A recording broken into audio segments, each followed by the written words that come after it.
Good afternoon, students.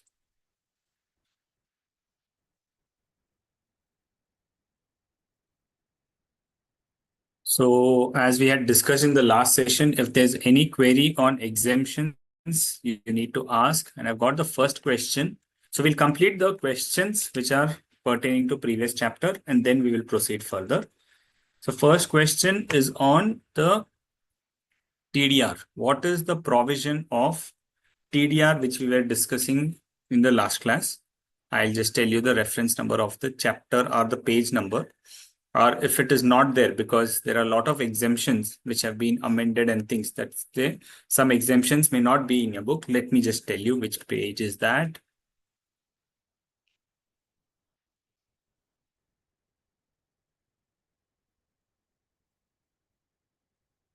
Yeah.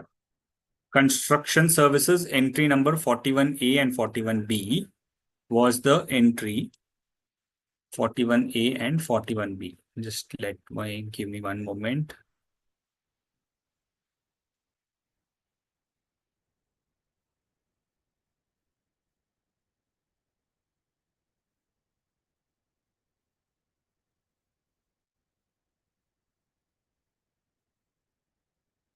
(41A) is the entry number of the notification number which says that supply of TDR is exempted. Now, the entry number, the question was asked by Anmol Patwa. What is the entry number for the TDR supply?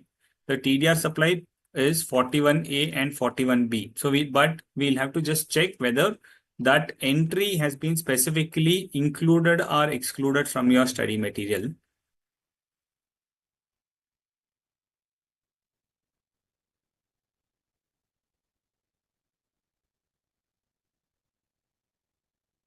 Yeah, that entry is specifically removed for your study material because it was there earlier.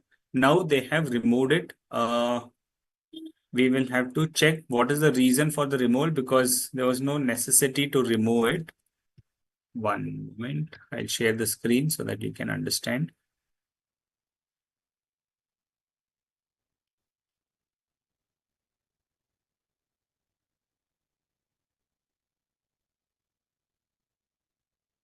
Yeah. Construction services exemption. If you see Anmol, there are only 3 exemptions which they have considered. Earlier, they had considered 41A and 41B. Then the institute would have, Board of Studies would have thought that 41A and 41B is related to real estate, so they have not covered. But that entry nevertheless is there in the main exemption. So you could refer the main notification number 12 of 2017. Okay. Any more questions? Good afternoon, Arjun. Any more questions? Or do we proceed with today's topic, which is time of supply? What is the time of supply? And what we have already covered place of supply.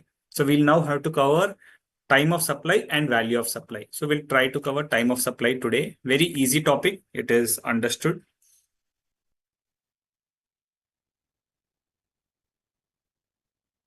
Anyone else who wants to ask any questions? Are you clear with the previous chapter completely? Are you clear with the exemptions?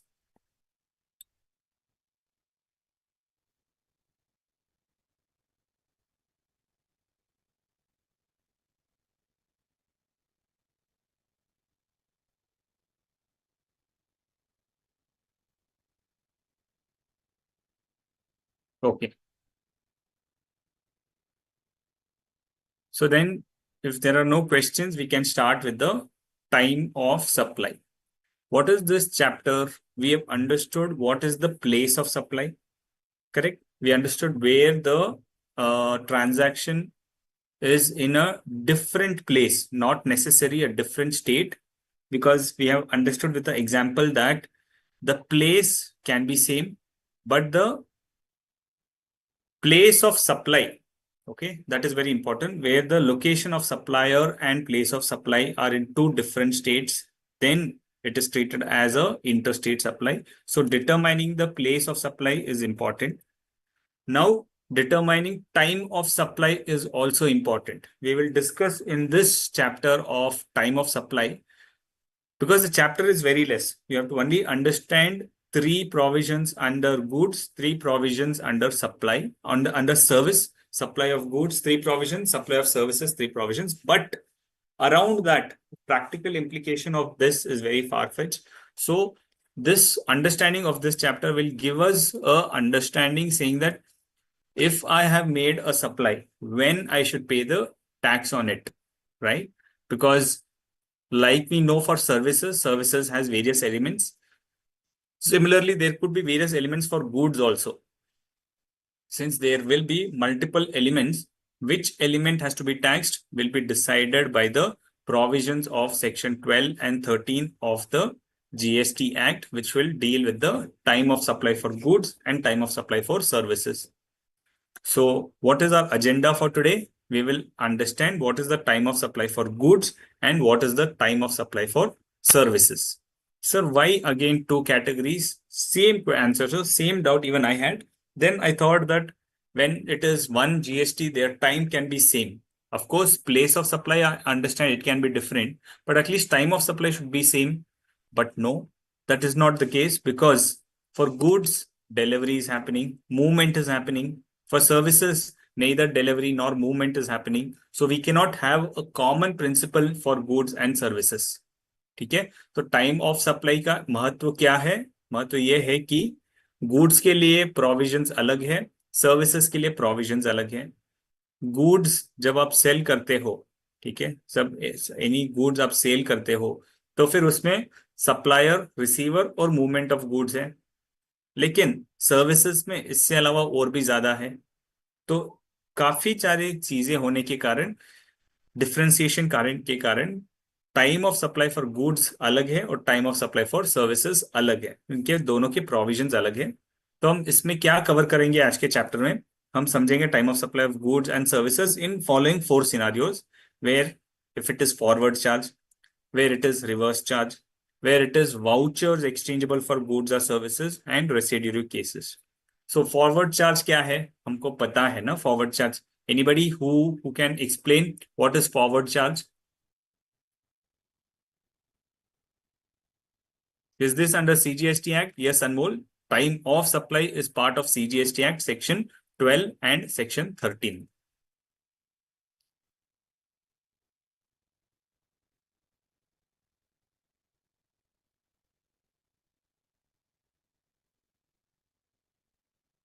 Anybody who could explain what is forward charge?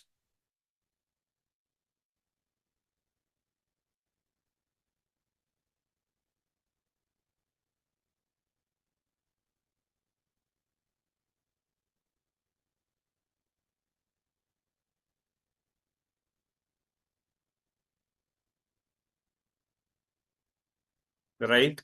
So I've got one answer which says where in a forward charge is one in which GST is payable by the supplier. Very correct.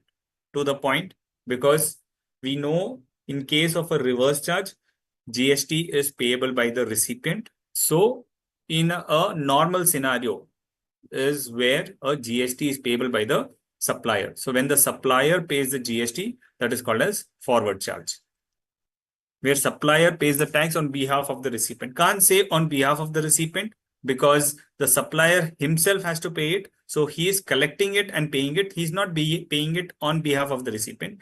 He is paying it because the liability is cast on him. Seller pays the tax. Forward charge means the supplier itself pays the GST. Correct. Your understanding is all right. But one thing where one participant said that it is on behalf of the recipient, it is not on behalf of the recipient. It is on his own self that he pays the taxes. So that is forward charge. So the principles for determining time of supply for forward charge is different. Principles for determining time of supply for reverse charge is different. Then vouchers, which is exchangeable for goods or services, there we will have a separate scenario, and residual cases will have a separate scenario. Now, GST is payable when we know that one thing we know for sure is GST is payable on supply of goods or services. Without supply, there is no GST. So supply is very, very important and predominantly correct. So we know that supply is very much important. Now, supply is happened, but is there a transaction starts and ends only with supply? Just to supply and leave it? Is that what it happens? क्या आप supply करोगे और उसके पहले कुछ नहीं करोगे, उसके बाद कुछ नहीं करोगे? ऐसा तो नहीं होगा ना। सप्लाई के पहले भी कुछ ट्रांजैक्शंस होंगे, सप्लाई के बाद भी कुछ इम्पैक्ट्स होंगे। तो उन सबको मायने रखकर जो ट्रांजैक्शन करेक्ट लगता है, करेक्ट नहीं बोल सकते, जो ट्रांजैक्शन लॉ को लगता है कि मुझे इस पॉइंट पे टैक्स कलेक्ट करना चाहिए, उस पॉइंट को कहते हैं टाइम ऑफ सप्लाई। जैसे अगर मैं कुछ गुड्स परचेज कर रहा हूँ, ठीक है, सेल कर रहा हूँ, करेक्ट। फर्स्ट तो मैं मेरे हिसाब से बोलूंगा because we are talking about supply. So when a supplier supply some goods, what will he start with? He will start with various things, कि उसको फर्स्ट उसके company is a factory, they can not sell anything unless they get a purchase order. So the buyer who is wanting to buy the goods from me, he has to give me a purchase order. क्यों? क्योंकि मेरे supply करने के लिए मेरे पास planning करने की जरूरत है। I need to plan my production. I need to plan whom I should supply to. So I need a purchase order. And another thing, another reason why purchase order is raised is because the price is negotiated and it is updated in the purchase order.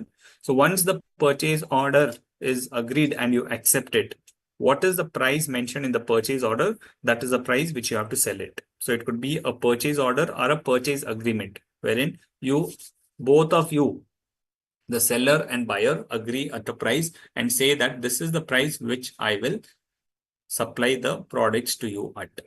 So you are entering into a pre-confirmation of the pricing, right? So the purchase order will mention the order, what is required by the customer, and what is the price you have negotiated at.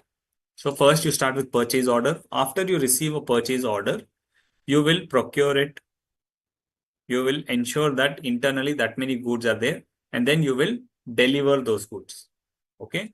When you dispatch your the delivery also doesn't matter instantly. When you are agreeing to the customer with the customer that these goods will be delivered at your place, so you will have to first dispatch, that you have to find a transporter, put the goods on the vehicle, then the goods vehicle which is occupied, which has preloaded with the goods, will go and reach the customer's place.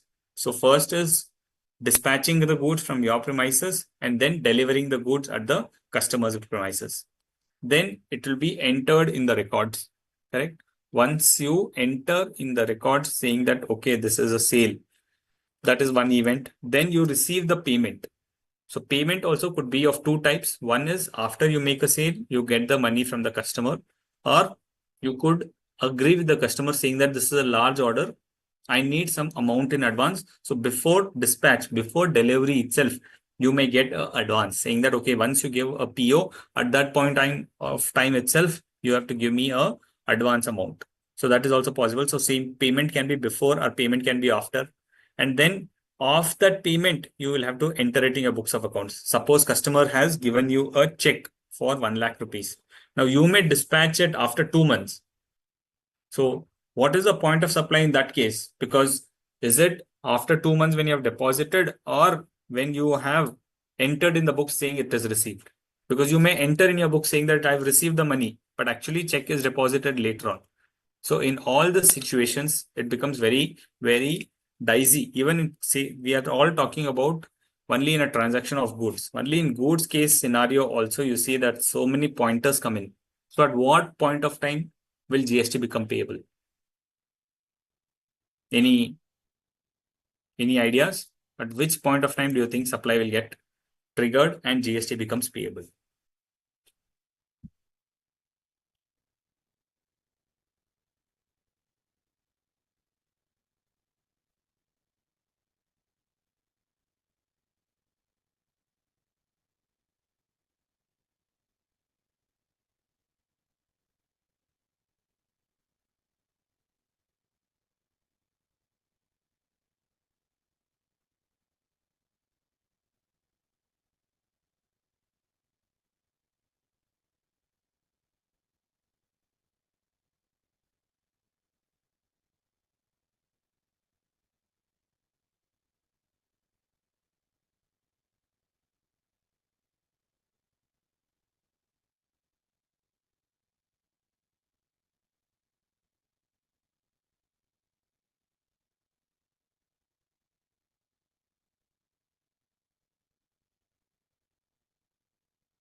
I'm not receiving any responses. Okay. Delivery of the goods. Okay. When invoice or bill is issued. Okay. Payment or issue of invoice, whichever is earlier. Payment and billing are same events. No, Anmol. Payment and billing are not the same event. You can have multiple scenarios that you receive advance. That is the payment for the sale what you make. And you may invoice it after you deliver the goods. That is scenario one. Scenario two could be you deliver the goods. Payment will not come on the same day. Payment will come after the customer is satisfied. He tests the products. He checks the quantity. He ensures that the quality is good. And payment terms may be like after raising invoice 30 days, net of 30 days, net of 45 days. It could be net of 3-4 months also. So payment and issue of invoice is not the same event. Mostly at the time of delivery of the goods. Okay. Very close, very close. So there are various events which takes place under a scenario of practical scenario of sale of goods, wherein once you sell something, just goods, okay, we are not yet entered services. Goods में ही इतना सारा complication हो रहा है, तो services क्या होगा? But definitely we'll have to wait and see how does it go. क्योंकि सर्विसेज के केसेस में भी बहुत कॉम्प्लिकेशन हो गए, लेकिन गुड्स के लिए समझ जाते हैं that there are various pointers which are there for goods. This chapter will tell us whether our general understanding that receipt of goods, payment or receipt of raising of invoice, whichever is earlier. Generally, we think that raising of invoice or issue of invoice or receipt of payment, whichever is earliest, is the point when it is treated as supply, and that is the time of supply. But is that so? Is what we will understand exactly in this chapter. Now, at what point of time GST becomes payable? Does it become payable when an agreement is made, when the goods are shipped or provided, when the invoice is issued? Because agreement be raised ho gaya, then you have to fulfill that agreement. So that is also certainty that sales will get completed. Can the agreement be one of the point? Can the point when goods are shipped or services are provided? That is important. Is it when the invoice is raised? Is it when the payment is made? Or when is it? That is the point. That is the time of supply provides answers to all of these questions. So we have a transaction. We have a scenario of a transaction. And in this transactions, if you see, there are multiple facets, multiple pointers. Like one could be an agreement point. One could be a point where there is an agreement here. And then what happens? At some point of time, you are supplying and then you're raising an invoice. And this is the point when you receive the payment. So multiple pointers could be there. Now, time of supply. In a GST scenario, आप सोचिए अगर GST में अगर time of supply नहीं दिया गया है तो फिर कोई क्या करेगा? कोई करेगा कि मेरे को जब इनवॉइस है that time I will raise pay the GST. कोई बोलेगा नहीं, मेरे को रिसिप्ट होने के बाद ही मैं पे करूंगा. I am following cash basis of accounting. One person will say I am paying accrual basis of accounting. तो इनकम टैक्स में वो पॉसिबिलिटी है कि आप कैश बेसिस या प्रोप्राइटर के लिए, right, not for a company, वो प्रोप्राइटर के लिए he has option to either follow cash basis or mercantile basis. Mercantile basis is also called as accrual basis. Okay, cash system of accounting or accrual system of accounting. लेकिन क्या हमारा accounting system will decide what is the time of supply? क्योंकि फिर एक एक के लिए अलग अलग लॉ बनाना पड़ेगा to avoid those confusions. GST ने कहा है कि आपके केस में, किसी भी केस में मल्टीपल ट्रांजैक्शंस, मल्टीपल सिनेरियोज ले सकते हैं, but time of supply is one की जहां पे जीएसटी ने कह दिया है कि ये point of time will be the time of supply, बस वो फिक्स्ड हो जाएगा. When they say that this is the time of supply, it will become a time of supply. Now multiple pointers हो गए. मल्टीपल पॉइंटर्स में suppose एक scenario में, क्योंकि 4 सिनारियो है, one is forward charge, one is reverse charge, one is issue of vouchers and one is residual cases. तो एक scenario में which provision we will read, government ने कह दिया कि this is the time of supply because we didn't want any confusion. Government also did not want any confusion. तो उन्होंने artificially बोल दिया है कि इतने सारे सिनारियो होने के बावजूद ये scenario there be one scenario which will be selected as the time of supply. Now once they have selected that this is the time of supply and say that date falls on 11th April. So how do you pay GST for time of supply recognition? So now you know that there are multiple scenarios. Now the government has pivoted that कि इतने सारे transaction में से थोड़ा transaction कम कर दिया गया और उन्होंने कह दिया कि one of these pointers is the time of supply. Now, if you know that the time of supply is 11th April, okay, so you made a say a invoice was raised on 11th April. So government said the time of supply is the raising of invoice and 11th April is the date of invoice. So then what will you pay GST on the 11th April itself or when will you pay?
Correct.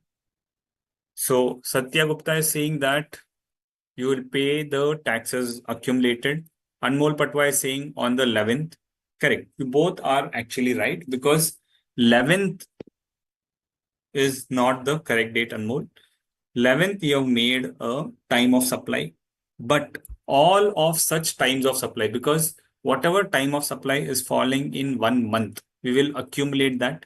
The government is giving a facility that you know that you will have multiple transactions. Now, multiple transactions will have multiple time of supply.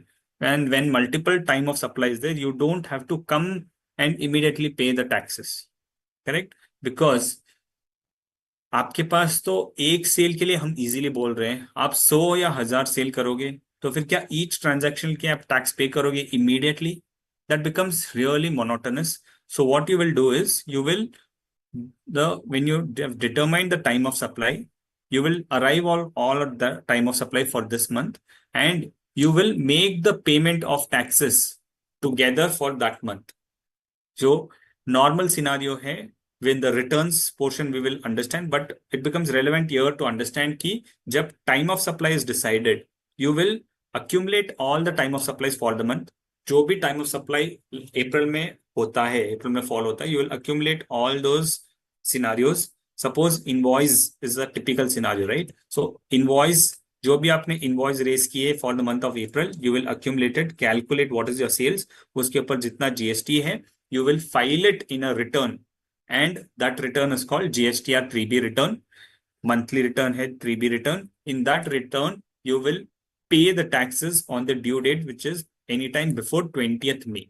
So 20th May के पहले आपको tax पे करना है for whole of the transactions for the month of April.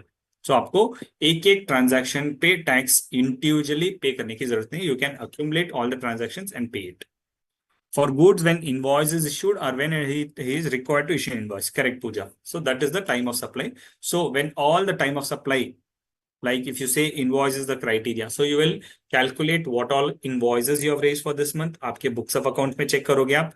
Whatever is the invoices raised, add all of those invoices, calculate the tax payable, and you will discharge it at the next month. क्योंकि इस month का returns will file it at the next month. So the time of supply is different, but the time of supply helps to determine the return, and the return is filed after the end of the month.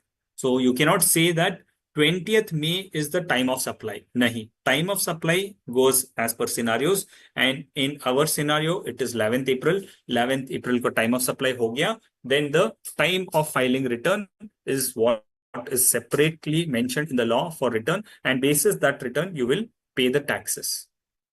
Clear?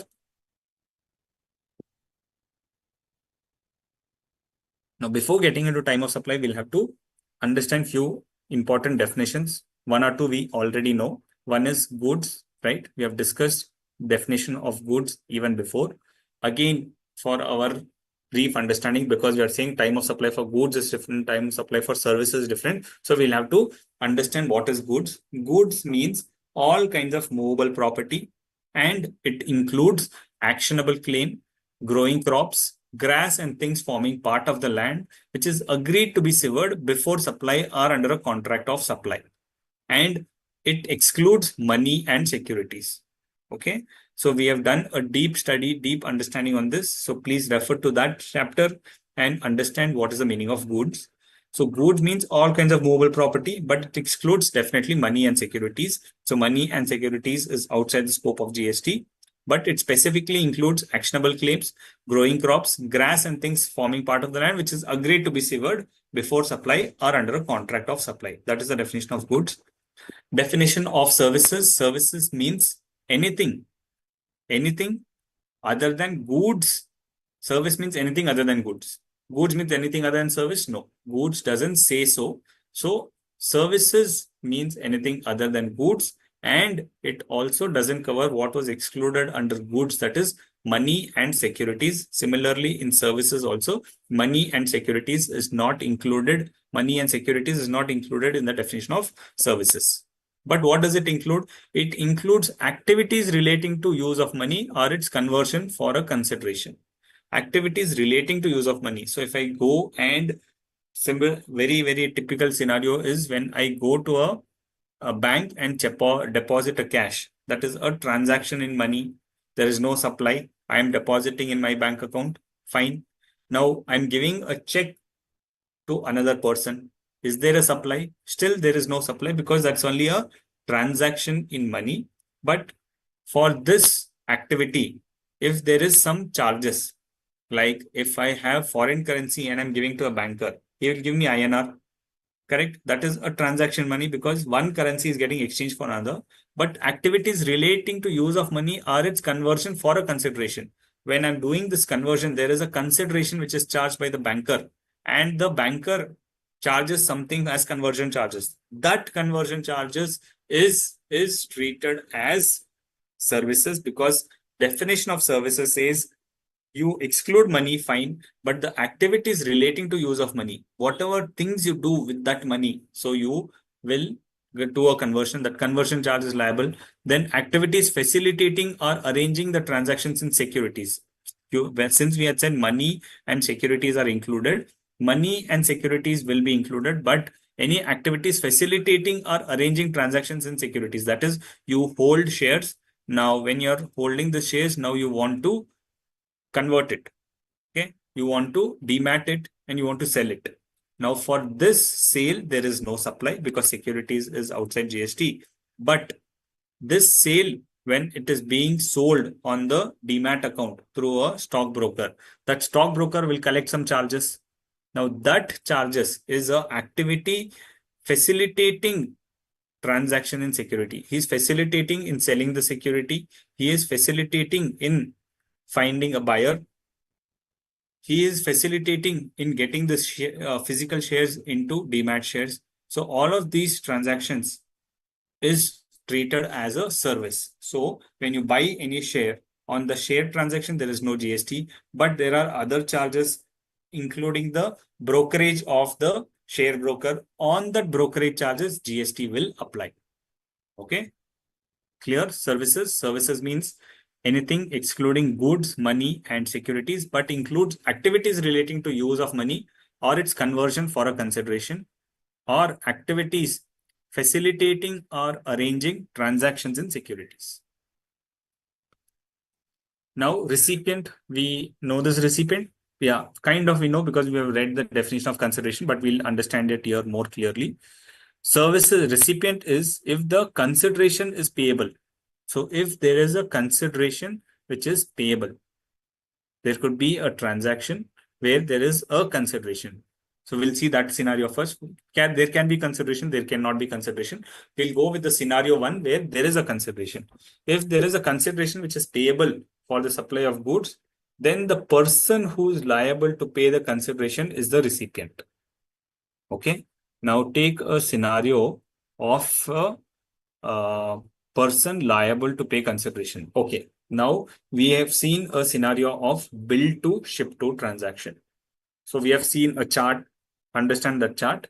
Yeah, I'll not reproduce that charts, but you understand, because once a chart is produced, it becomes very easy. But you have to imagine, because that chart will not be given to your question. It is only there captured in a very, very strong and high focus camera, which is our eyes. We have captured it in our eyes and we know a scenario. What is a bill to ship to transaction? Now I am billing to A and shipping to B. Okay. I am billing to A and shipping to B. So in this scenario, who is the person liable to pay me the consideration and who is the recipient?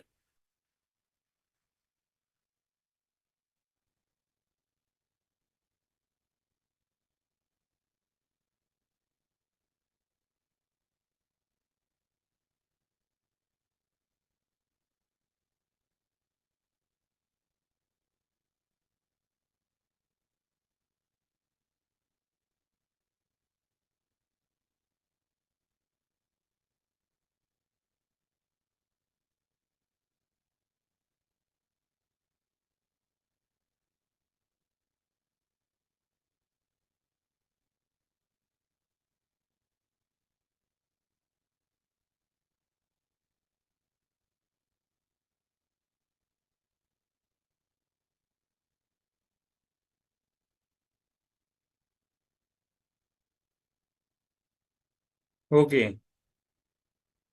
A is liable to pay and B is the recipient. Okay.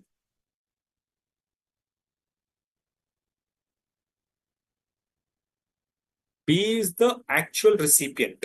Okay. Physical recipient of goods.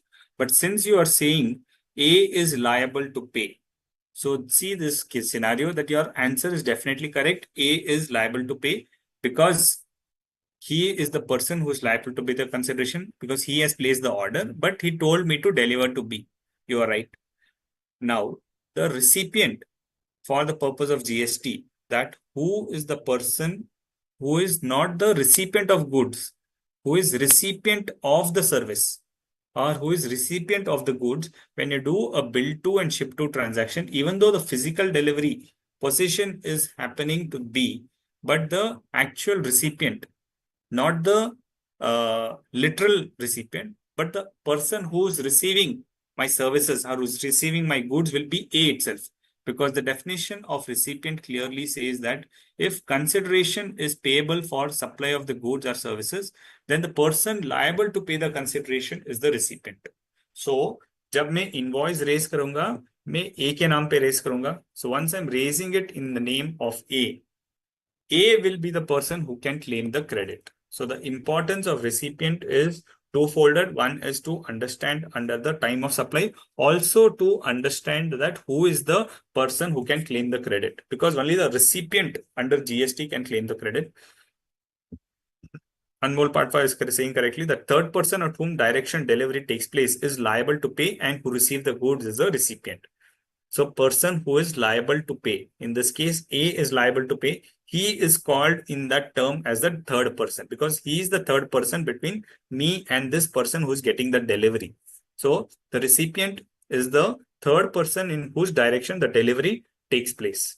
So third person जिसके direction में delivery हो रहा है वो है recipient.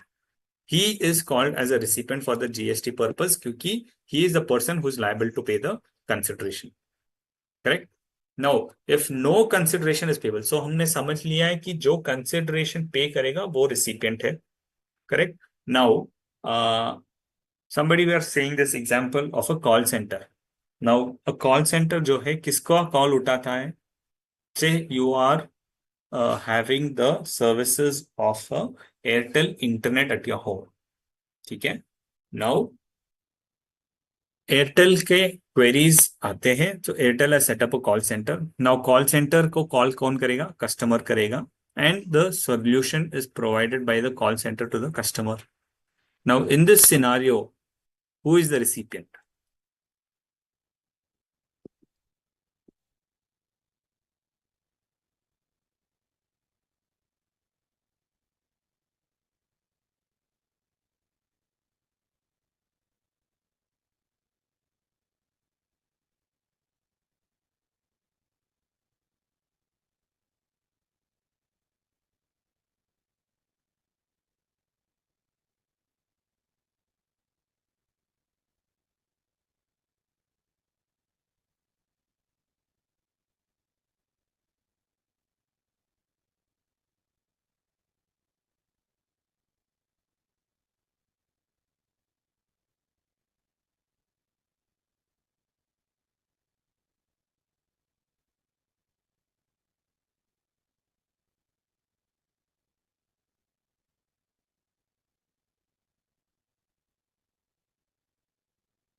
Customer person who called to call center, he is the recipient. Again, in services also, recipient is important. So the call center is providing a service. Now, who will pay consideration to the call center? Will you as a customer pay it? No, you are not paying anything. The company, that is Airtel is a company, Airtel will pay consideration for doing that call center because Airtel wants to retain its customer. Airtel wants to give the solution, customer care to the customers. So Airtel will pay customer to this BPO company, saying that you run a BPO, whenever you get calls, you answer it. So customers are not the recipient, customers are getting the solution. So our understanding that who is the recipient is not, generally we think who is actually receiving the goods or who is actually receiving the service is recipient. But for the purpose of GST, understanding the definition of recipient is very simple. If there is a consideration payable for this, a call center will not do anything for charity purpose. They will do it for a commercial purpose. Now, there is a consideration payable for that supply what they are making. Now, when they make a supply, then they are getting consideration. Consideration कौन दे रहा है? The company is paying, right? Airtel customer care के लिए कौन pay कर रहा है? Thing, the consideration. Airtel company is paying the consideration. So Airtel will be the recipient. Ultimately, the customer will get satisfied, but the recipient is Airtel because इसका benefit किसको मिल रहा है? Airtel को. Had Airtel not paid to the customer care, they would have to have their own call center. That time, they would have become the ultimate objective of that. They will become beneficiary of this. So that's the reason it is said that the recipient is the person who is actually paying the consideration, because he will not pay the consideration without any reason. He is getting some benefit. So company is the recipient. So these are the two scenarios to understand who is the recipient in case of a supply of goods or supply of services, but where there is a consideration. Second scenario, where if no consideration is payable for the supply of goods or services, when there is no consideration payable, can there be a case where there is no consideration payable? Yes, it can be. In such scenarios, person to whom the goods are delivered are made available, or whom possession or use of the goods is given are made available. जैसे हमने देखा है कि again go back to schedule 1. Schedule 1 says some scenarios wherein even if you do not have any supply, okay, even if you don't have any consideration, still it is treated as supply. Correct? When you don't have consideration, still it is supply. So when there is no consideration in cases of schedule 1, that is treated as supply. Disposal ke case mein, when there is a transfer from one branch to another branch, in such scenario, there is no consideration. It is still supply. So then in that case, who is the recipient? The person to whom the goods are delivered, are made available, or whom possession is given is the recipient. Further, if no consideration is payable for supply of goods or services, person to whom services is received. अगर goods है, the person to whom the goods are delivered. In case of services, the person to whom services is rendered is the recipient. So With consideration, also we'll know who is the recipient. Very simple, who pays the consideration. When there is no consideration, then it is the person to whom the goods are delivered or the person to whom the services is rendered. Okay. Now, recipient also includes an agent on behalf of the recipient. So when I tell you that you supply the goods to me, now when you come and deliver the goods to me, I am not there. I am the recipient, correct? I am paying a consideration. But if a scenario comes in wherein I am not there and I say, okay, somebody is there at my office, you deliver the goods to them. So can you say then the recipient is changing? No, you can't say so because I am only the recipient because I have paid the consideration. Now, for the reason that I am maybe not available and any person is taking the goods on my behalf, correct? So he will be called as an agent. Agent doesn't mean principal and agent itself. Anybody who is doing your work in your absence becomes an agent. Correct. अगर आप office में नहीं हो, आप घर पे नहीं हो, कोई और आपके बिहाफ पे ले सकता है गुड्स, करेक्ट. जैसे किसी अमेजोन की डिलीवरी आती है, कस्टमर का फोन आता है, कस्टमर बोलता है कि मैं घर पे नहीं हूँ लेकिन मेरे पापा है, उनको दे दो. So in that scenario your father is acting as an agent on your behalf. So delivery not necessarily कि आपके हाथ में आनी है in case of a recipient. In case of a recipient where the person to whom the goods are delivered, जब हम बोलते हैं without consideration के केस में, the doesn't mean that it should be delivered in the actual hands of the recipient. Any agent who acts on behalf of the recipient is also treated as a recipient. Then who is a supplier? Supplier in relation to goods or services means the person supplying the said goods or services and includes an agent acting on behalf of such supplier in relation to the goods or services. Okay, very simple. Supplier in relation to any goods or services means the person who is supplying the goods. ठीक है, यहाँ पे various scenarios नहीं होगा because consideration हो या नहीं हो, सप्लायर तो सप्लायर ही रहेगा. So the person who is supplying the goods and includes an agent, same thing. So instead of me delivering some product, I will tell my person to deliver it. Supply कर दिया है, so it can be me or my agent acting on my behalf. Ultimately मेरे नाम से ही कर रहा है वो. So it could be the supplier or any of his person, any of his agent supplying the goods. ठीक है. Now we'll get into the actual provisions of time of supply. First, section 12 covers the time of supply. ठीक है, यहाँ तक clear है. Now 12(1) says the liability to pay tax on goods shall arise at the time of supply. The liability of payment tax कब arise होगा? When it is, there is, shall arise at the time of supply. So time of supply पे provision applicable होगा. Now, the time of supply can be earliest of the following scenarios. It could be issue of invoice or the last day on which invoice is to be issued, or the date of receipt of payment. That is the date on which the payment is entered in the books or when the payment is credited in the bank account. If supplier receives up to rupees 1,000 in excess of the amount indicated in the tax invoice, the time of supply optional by the supplier, the date of issue of invoice in respect of such excess amount. So what are we trying to say?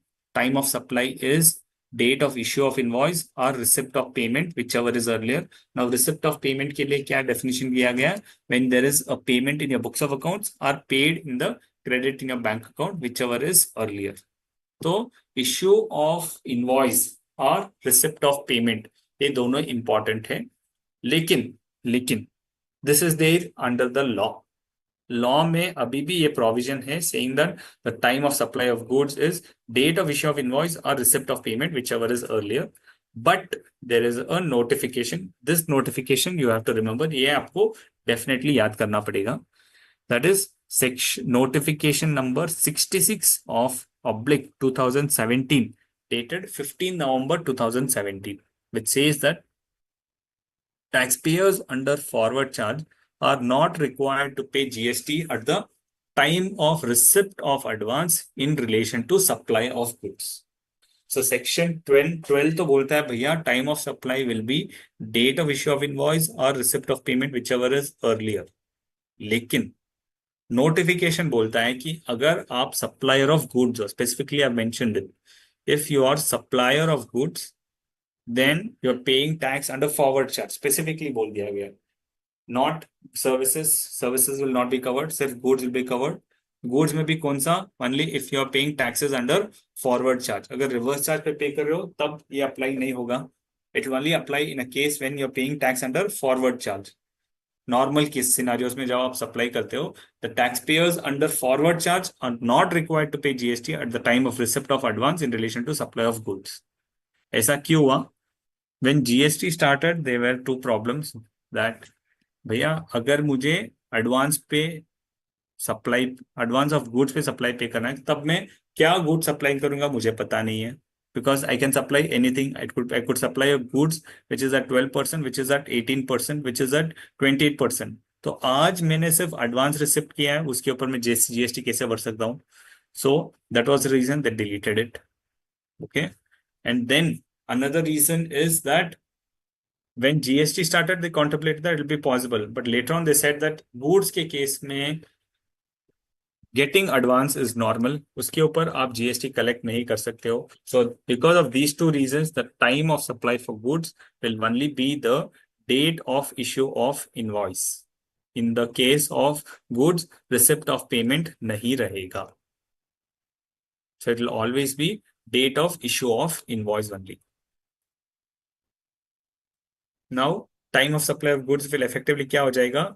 It will be the supply involving movement of goods or receipt of payment. Receipt of payment हट गया है, so supply of goods means supply, you have to, time of supply of goods is date of issue of invoice, or receipt of payment, receipt of payment हट गया, the time of supply will be date of issue of invoice. Now when is the date of issue of invoice? Section 12 में नहीं बोलता है, उसके लिए we have to go to section 31, because section 31 says that आपको invoice कब तक issue करना है. ठीक है, where the supply involves movement of goods. हमको ये क्लियरली पता है ना, we have discussed what is movement of goods, not movement of goods. When there is a supply involving movement of goods, then the removal of goods. Okay, जब मेरे goods remove हो जाते हैं, not the delivery. Suppose I have a scenario कि मेरे को बैंगलोर से Calcutta goods deliver करने हैं. जब मैं बैंगलोर से गुड्स मूव करता हूं, दैट इज मैं गुड्स रिमूव कर देता हूं मेरे फैक्ट्री गेट से, that is the time when I have to issue an invoice. And where it is a scenario of issue of invoice other than movement, then the delivery of the goods. Now कैसे delivery हो सकता है without movement? Possible. कैसे? Do you know any scenarios when goods can be delivered without movement?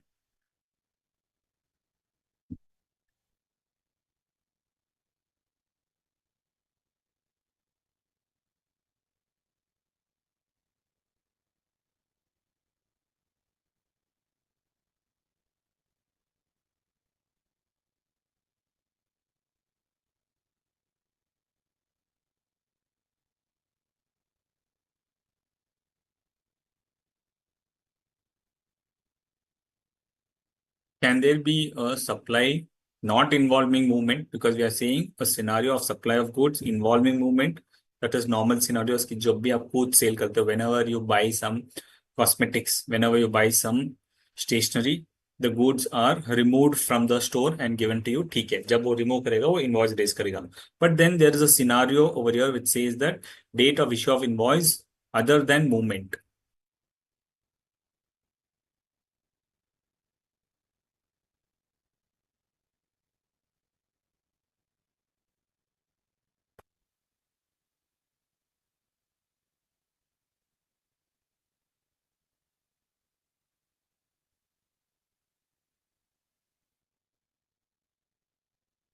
Selling of go down, very good audience that I'm able to understand that. Sale under higher purchase transactions, very good.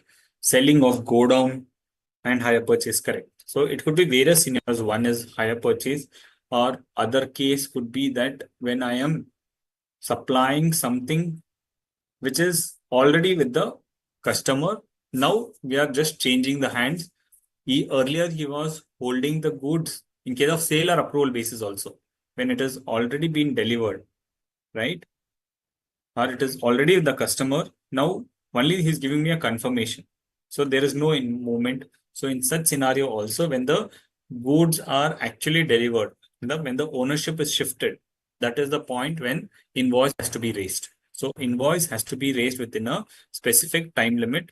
Now, when the supply involves movement, then removal of goods. In case of other than movement, when the goods are delivered or when the goods are made available to the customer, before that you have to raise the invoice. Exception is receipt of an amount up to rupees 1,000 in excess.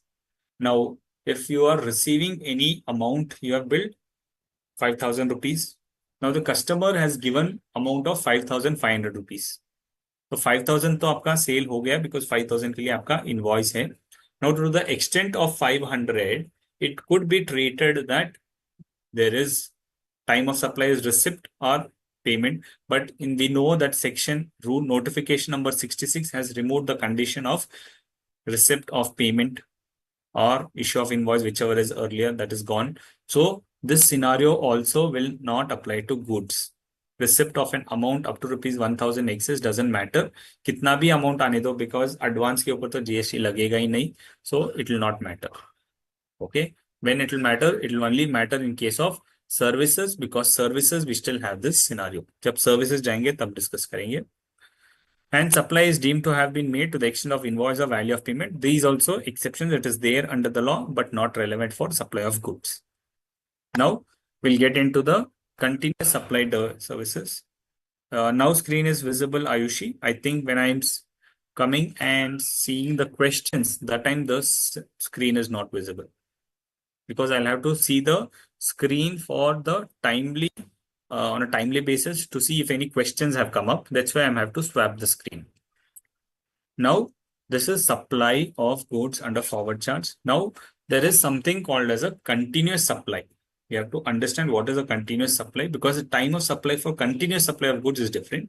Now, continuous supply of goods means a supply of goods which is provided or agreed to be provided continuously or on recurrent basis under a contract, whether or not by means of a wire, cable, pipeline, or other conduit, and for which the supplier invoices the recipient on a regular or periodic basis and includes supplies of such goods as the government may subject to such conditions by notification specified. तो ये क्या बोल रहा है? Continuous supply of goods क्या है?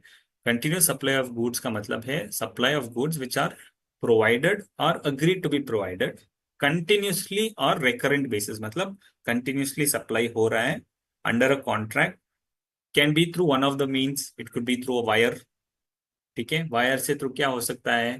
Cable के through क्या हो सकता है? Electricity supply. देन इंटरनेट जो सप्लाई हो रहा है वो केबल के थ्रू सप्लाई हो रहा है. सो ये कंटिन्यूस सप्लाई हो रहा है. You have a contract with the internet company की मैंने कनेक्शन लिया है, until I disconnect it is considered as I am continuously using it. Wire, cable. Hello, is there anybody? Double.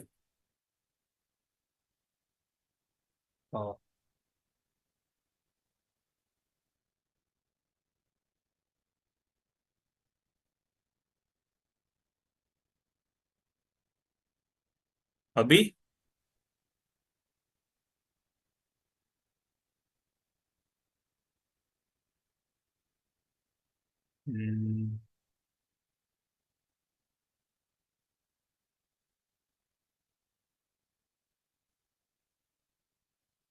Okay.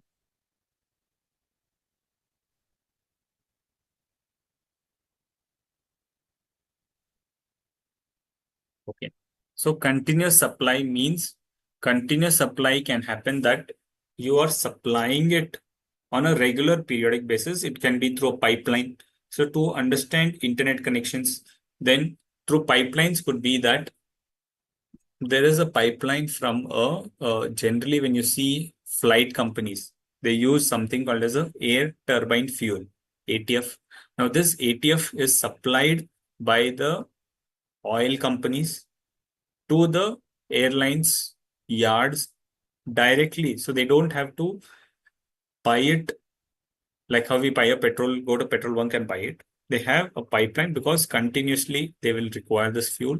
So there is a pipeline from which the oil companies, petrol products or petroleum products or air turbine fuel is getting supplied from them to the airlines company on a continuous basis. Okay, so that is an example of continuous supply of services. Even though we know that on ATF there is no GST, that's fine. But to understand what could be such scenarios, it could be that a company is having a pipeline and a company wants a supply of milk on a continuous basis. Like Dairy Milk wants milk on a continuous basis to manufacture chocolate. So it can have its own facility, or it can tell the milk company that you supply the milk on a continuous basis through a pipeline. So they will have a meter reading so that they will check how much is the consumption of the milk. So all such scenarios are examples of continuous supply. It could be in various scenarios. I'm just giving you some examples to understand, but it could be used very much in factories where factories need fuel, when the raw materials of one factory has to come from another factory, and between these factories there is a pipeline for which the supplier invoices the recipient on a regular or periodic basis and includes supply of any goods as the government may suggest. So when there is a contract between them and the supplier on a periodic basis, they raise a invoice. This is called as continuous supply of goods. And what is continuous supply of services? Since we are dealing with continuous supply, we will also understand what is continuous supply of services. Continuous supply of services means a supply of services which is provided or agreed to be provided continuously, again continuously or recurrent basis under a contract for a period exceeding 3 months. Supply of goods के case में there was no period. बस you supply it continuously is sufficient, because each supply is a separate supply there. So for any duration, can be for 5 days, 10 days, that is also continuous supply of goods. But for services, the differentiation is it should be for a period exceeding 3 months with periodic payment obligations and include supply of services as the government may notify. So government ने कुछ notify नहीं किया, but we can think that yes, what is continuous supply of goods?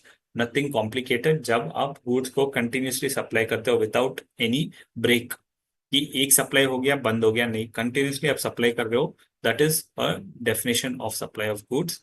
And continuous supply of services means supply of services which is provided or agreed to be provided continuously or on recurrent basis, but that वहां पे time limit है that you have to provide for a period exceeding 3 months.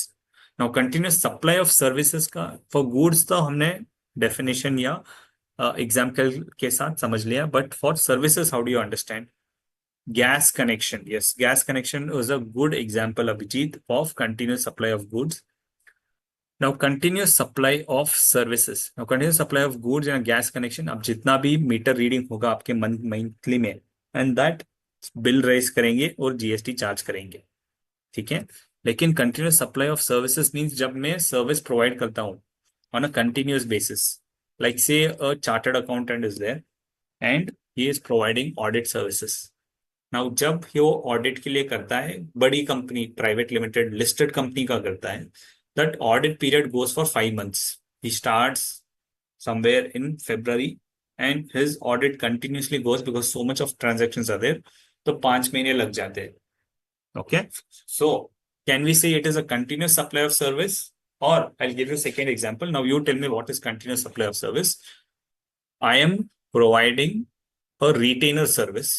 Now, retainer service, when I'm providing, then I'm providing services on a continuous basis. So, will the second example be treated as a continuous supply, or will the first example of audit be treated as a continuous supply?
Both audit also is continuous supply and retainer service also is continuous supply.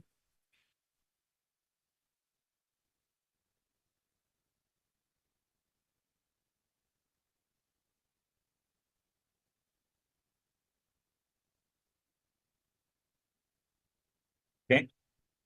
So the response what I'm getting is both are continuous supply. But in audit, what do you do?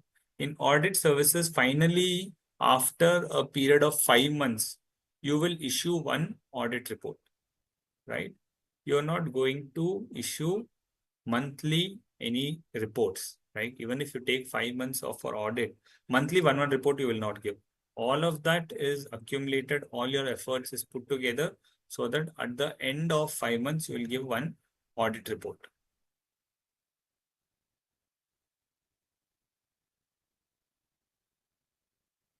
So in the example of audit, even if it takes a duration of 4 months, it is not treated as a continuous supply because there is no provision of multiple supplies there. It is only one supply, it's taking so much of time. But in case of a retainer service, you are providing monthly retainer. मतलब monthly contract है आपको customer के साथ saying that मैं आपको monthly service provide करूंगा. So in the second scenario, you can provide service for 1 month and close it. फिर second month you can close it. But अगर आप that service itself you are providing regularly, that is an example of continuous supply of service. But for audit, it is one contract which is extending for a long duration. That one contract of audit is not a continuous supply of service. Yes, Karthik, do you have any question?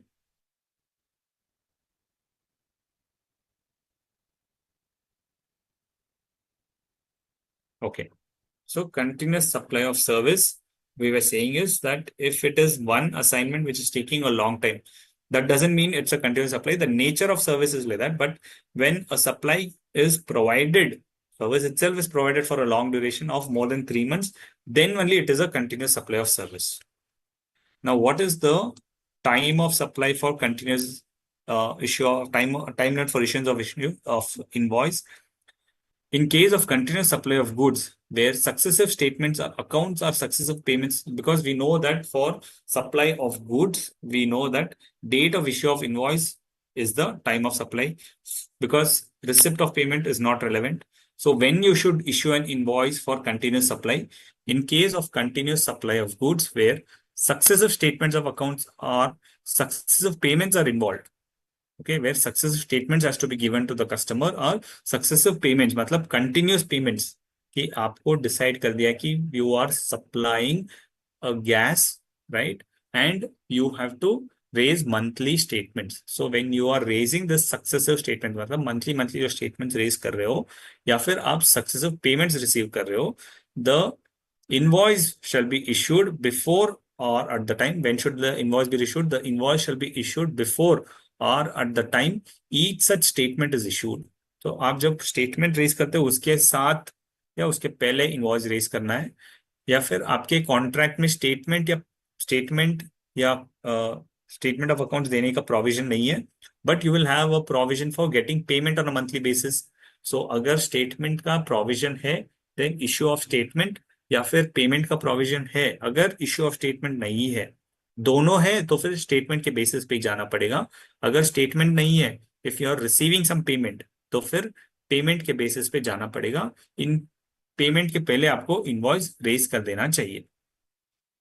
ठीक है. So when there is a continuous supply of goods where successive statements of accounts और successive payments are involve, the invoice shall be issued before the successive statement is issued. Generally क्या होता है, जब statement देते हैं उस statement में ही invoice transactions mention कर देते हैं because the time of supply says at that point of time और बिफोर दैट.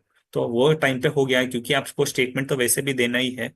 सो स्टेटमेंट आप जब देते हो that is the time for treated for supply of goods. That is the time when you should raise the invoice. Now there could be a scenario where the goods are being taken on approval for sale or return basis. जब आप supply करते हो jewellery products and the customer says that I am not okay to confirm it now because jewellery मेरा मामला नहीं है, jewellery is ultimately the customer at home, right? The madam at home will decide whether she likes it or doesn't like it. She has not come to the shop, but I am taking goods from you. So I'm taking the goods from you. I'll get it approved and let you know. So shopkeeper says, okay, you can take it. Now, when he gives the goods on approval basis, I get it at home. Now, when the goods are removed before the supply takes place, the invoice shall be issued before the time of supply or 6 months from the date of removal. Now, when is this time of supply? When it is approved. Now, I'm a jeweler, I give you some goods, you take it and you approve it within 3 months. So, third month is treated as a time of supply. So, third month, when it is approved, I will raise an invoice. Now, if they say the customer is not yet decided within 3 months, he gets time of 6 months effectively. So, within 6 months, if he doesn't decide whether he will buy or no, he's still testing that. Then at the end of 6 months, he has to raise an invoice because payment on sale on approval or return basis cannot go beyond 6 months duration. तो आपको 6 months के अंदर decide करना ही है whether you want it to be approved or you want to get it rejected. Okay. Then time of supply is earliest of the following. Date of receipt of goods, date immediately following time of supply. Under reverse charge, we are talking a case of forward charge हो गया, sale or approval हो गया, continuous basis हो गया. Now sale time of supply for reverse charge. Reverse charge में there the payment was not there criteria under forward charge, but under reverse charge that criteria is there. In case of reverse charge, GST is payable at the time of payment if payment is made before receipt of goods. Okay. So there are three scenarios. One is date of receipt of the physical goods or date immediately following 30 days from the date of issue of invoice or any other document or the date of payment, whichever is earlier.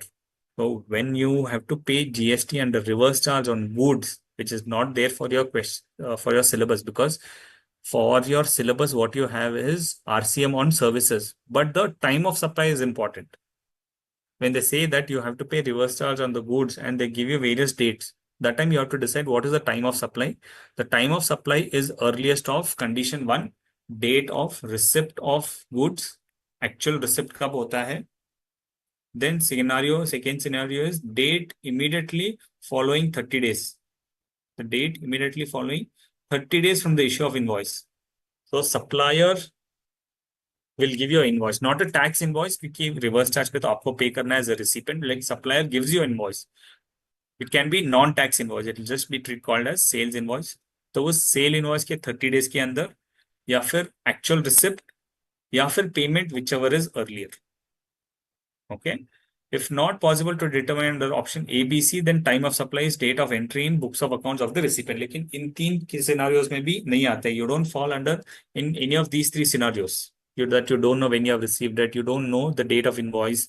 Then when you account it in your books of accounts, that is the time of supply. Okay.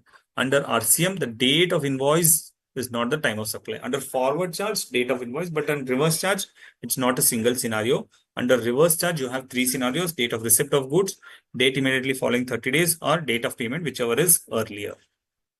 Then time of supply for vouchers. You will get some vouchers. Now, what are these vouchers? Generally, vouchers क्या होते हैं? Vouchers का definition भी है. Section 281 defines what is voucher. Voucher means any instrument, an instrument where there is an obligation to accept it as a consideration or part consideration for a supply of goods or services or both. Okay. So when you get any vouchers, what is a voucher? When you go to a shop, shopkeeper says that, okay, you're buying so many goods from me. I will give you a voucher so that next time when you come to me, I will redeem this. Okay. So he's giving you a voucher wherein it is an instrument where there is an obligation to accept it as a consideration. So next time, if you purchase something for 10,000 and the value of the voucher is 1,000 rupees, so he will accept 1,000 as voucher for that and balance 9,000 you have to pay. So what is this voucher? It's an instrument where it is an obligation to accept it as a consideration or part consideration for a supply of goods or services. Why they've said part consideration? Because my total value of supply was 10,000 rupees.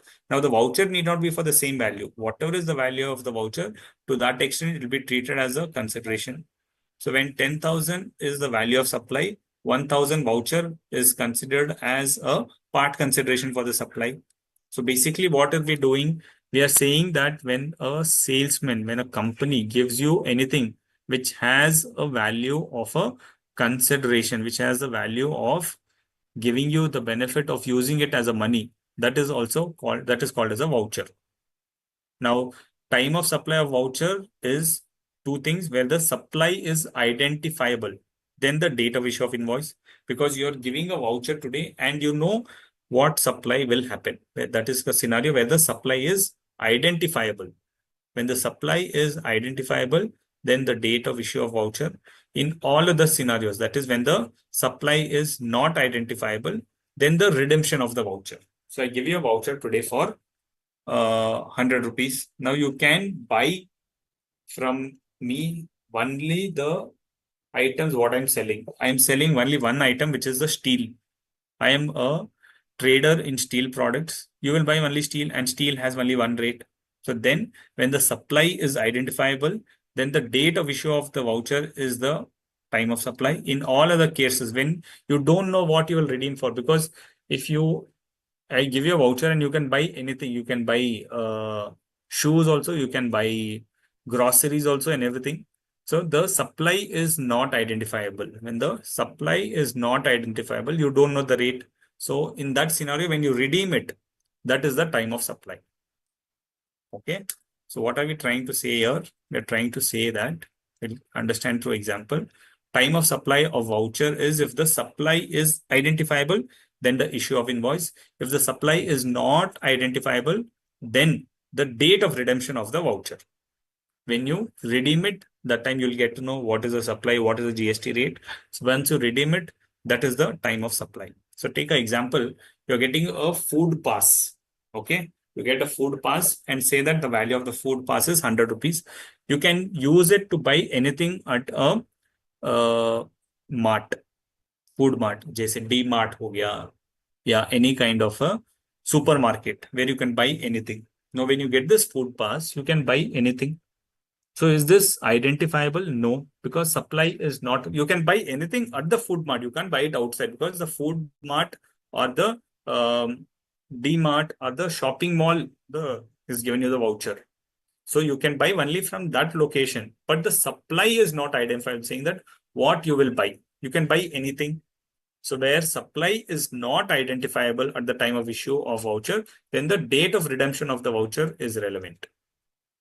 And in case of where there is a voucher wherein you can buy only a shirt, you can't buy anything else, saying that I gave you a voucher for 500 rupees to buy any shirt in the BlackBerry shop. So shirt has a fixed rate. It is an identifiable product. So only a shirt can be purchased from the said coupon. Then it is identifiable. Then the date of issue of that voucher itself is the time of supply. Okay. So we understood time of supply in case of vouchers. Now time of supply in residual cases is where it is not possible to determine the time of supply of goods and services in any of the above scenarios, because there could be very complicated scenarios or any new scenarios coming up where the government is not anticipated. If such scenario takes place, then the time of supply is when you are filing a periodical return, then date on which your return is filed. If there is no periodical return, then the date on which you are paying the taxes. Okay. So what is the time of supply in residual cases saying is where a periodical return is to be filed, date on which the return is filed, or in a case where a date on which GST is paid. That is the time of supply. Now, there are scenarios of special charges, like we'll complete the goods, then we'll take a break. Very simple case that when there are special charges involved, okay, it could be due to delay in payment, which is in case of a IPL. What does IPL mean? I'm sorry, I'm in the wrong slide. Yeah. Where the time of supply is in case of enhancement in value. The value is getting enhanced due to interest, late fees, and penalty. Okay. In such scenario, the GST, the time of supply is on actual receipt. Okay. So you have made a supply. Now the customer has delayed the payment for which you are charging interest. Now, as soon as you charge interest, will you pay the GST? No. So you will pay GST when the customer pays that interest to you. That is the time of supply. Because first of all, he's not made the payment. That's why you're charging him the interest. Now, if that also he will not pay, then there's no point in telling that date of issue of invoice is the time of supply. So that's why they've said that in case of a IPL, I means interest, P means penalty, L means late fees. Any of these things which you charge, the time of supply for this, even in case of goods, is actual receipt. Because we said that on advance there is no GST, correct? And in case of interest, penalty, and late fees, you will not get it in advance. You will get it only after you charge it. So they've said in these three scenarios, the time of supply will be the actual receipt. When you actually receive this, that is the time of supply.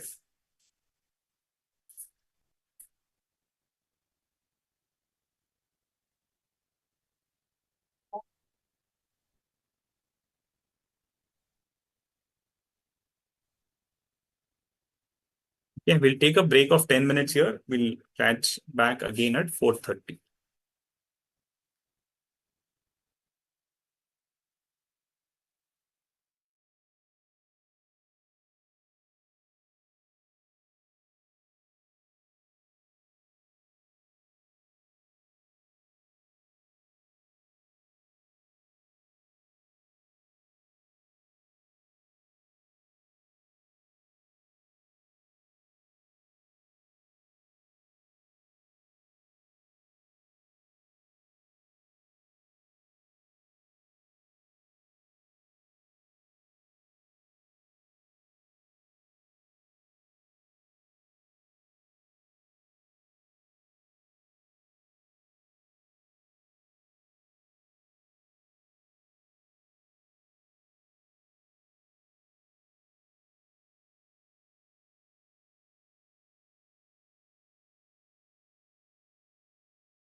So we understood the time of supply for goods. Now we'll understand the time of supply for services. Very simple, not very complicated.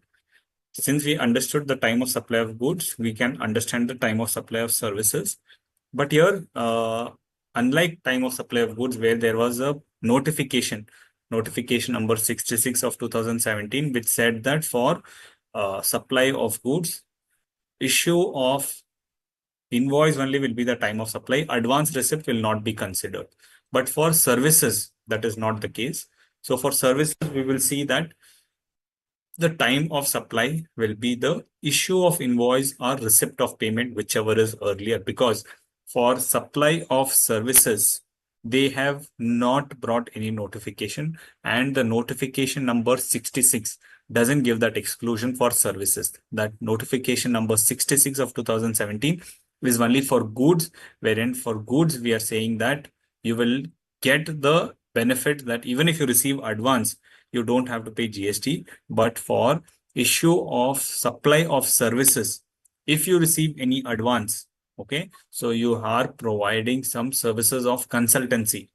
Now you have got advance for it. You have received an advance of 1 lakh rupees.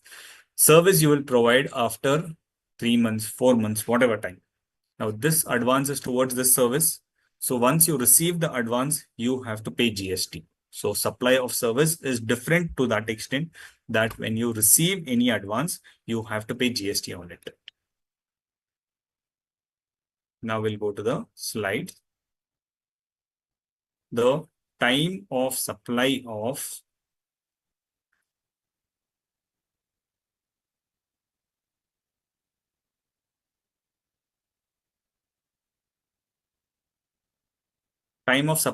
service is if the invoice is issued within time, right? Now, in case of goods, we know movement of goods, but in case of services, there is no movement, correct? Services can be provided anywhere.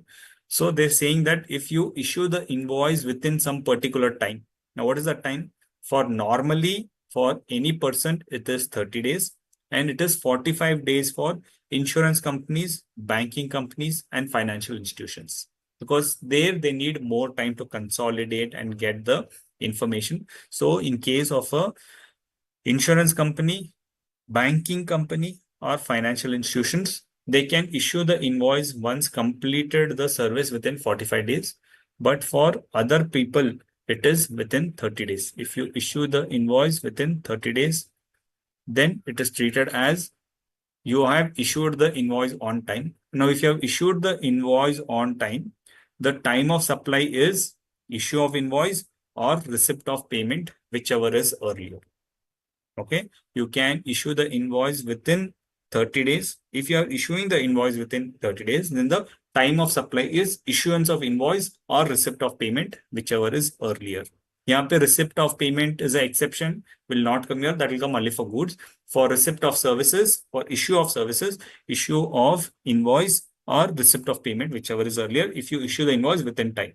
Now, if you do not issue the invoice within time, then the time of supply will change. It will change as receipt of payment or provision of service, whichever is earlier. So, अगर आप time पे issue कर देते invoice, so then you are in a beneficial position. If you do not invoice, then you are at a loss, because now I have provided the services on 1st of April. Okay. Now scenario is that I should issue the invoice within 30 days in a normal case. So I've issued the invoice by 30th April. Fine. No problem. The time of supply will be the issue of invoice or receipt of payment. That is 30th April will be the time of supply, since I will receive the payment later on. But a scenario could be that 1st April ka service what I've completed and provided, I have delayed the invoice. I have delayed the invoice beyond 30 days. और मैंने क्या किया? 5th May को invoice raise कर दिया. Then what will be the time of supply in that scenario?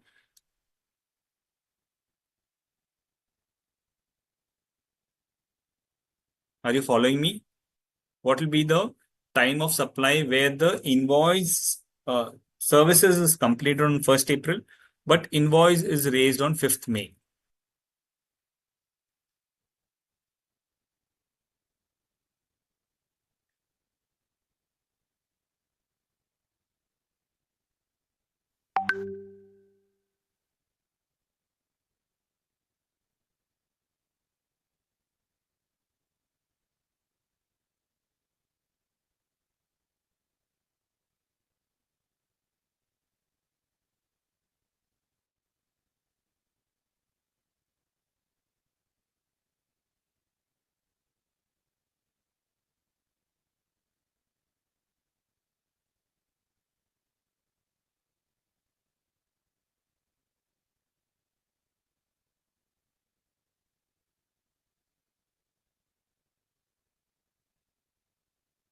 1st of April, that is rendering of service, right? So if I do not issue the invoice on time, the repercussions is time of supply shifts to the date of issuance of invoice. आप ये समझ लीजिए एक scenario कि आपने अप्रैल में service provide किया है, आपने इनवॉइस तो अप्रैल को रेस किया है, ठीक है? तो फिर आपके जो इनवॉइस ने रेस किया है, तो फिर टाइम ऑफ सप्लाई भी अप्रैल को रहेगा, राइट? 30 अप्रैल को रहेगा, और आप उसका जीएसटी डिस्चार्ज अप्रैल का मई में करोगे। लेकिन आपने अगर टाइम पे इनवॉइस नहीं रेस किया है और आपने 5 मई को रेस किया है, तब आप इनवॉइस डेट पे जाओगे, तब आप इंटरेस्ट मई का टाइम ऑफ सप्लाई लेके जून में पे करोगे, लेकिन वो गलत हो जाएगा। So then what will the officer do? अगर ऑफिसर स्क्रूटनी करता है and he gets to know that the time of supply is wrong, तो जो आपको अप्रैल में दिखाना था आपने मई में दिखा दिया because of your date of invoice. तो फिर what will happen is for the delayed payment, he will charge interest and penalty. Correct? So when you raise invoice for services, it is very important that you consider whether you have invoice issued the invoice on time. Now, date of provision of service का definition नहीं दिया गया because it says that if the invoice is issued within 30 days or 40 days of the provision of service. Now, provision of service you will have to prove. उसके लिए law ने कुछ provision नहीं लिखा है कि this is considered as the date of provision of service, ऐसा नहीं है। When you complete your services, you know it, you need to have documents. अगर आपका ऑडिट हो गया है तो अब डेट ऑफ ऑडिट रिपोर्ट, अगर आप कुछ सर्विसेज प्रोवाइड कर रहे हैं, then sign off from the customer. These are the instances which is individual. So आपको देखना पड़ेगा कि in your scenario whether you have completed the invoice and issued the invoice on time. So you should have control on when your services are completed. Okay. So when invoice is issued within time, then the time of supply is issue of invoice or receipt of payment. If the invoice is issued later on, then the date of provision of service or receipt of payment, whichever is earlier. Now receipt of payment के लिए दोनों के लिए common term है. Now what is receipt of payment? Either payment in the books of accounts or payment credited in my bank. अगर वो online transfer कर रहा है, then credit in my bank account.